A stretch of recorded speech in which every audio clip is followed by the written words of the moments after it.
پوری سورہ کہف اگر آپ اس کا مطالعہ کریں، نبی کریم صلی اللہ علیہ وسلم نے تلقین فرمائی ہے کہ ہر جمعے کو اس کی تلاوت کرو، اور یہ وہ آیات ہیں جو آپ ہر جمعے کو سناتے تھے۔ قُلْ هَلْ نُنَبِّئُكُمْ بِالْأَخْسَرِينَ أَعْمَالًا الَّذِينَ ضَلَّ سَعْيُهُمْ فِي الْحَيَاةِ الدُّنْيَا، کیا ہم تمہیں بتائیں اعمال کے لحاظ سے سب سے زیادہ گھاٹے میں رہنے والے ورسٹ لوزرز کون سے ہیں؟ یہ وہ بد نصیب ہیں کہ جن کی تمام محنت و کوشش، دوڑ دھوپ، سوچ بچار، فکر کس بھی ہو گئی؟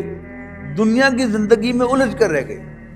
دنیا کیا ہے؟ آپ جتنا اس کو پھیلاتے چلے جائیں پھیلتی چلی جائے گی، تو پھر انسان اس میں الجھ جاتا ہے۔ وَهُمْ يَحْسَبُونَ أَنَّهُمْ يُحْسِنُونَ صُنْعًا، اور وہ یہ سمجھتے رہے کہ وہ بڑا تیر مار رہے ہیں، بڑا کمال دکھا رہے ہیں، بہت خوب پرفارم کر رہے ہیں۔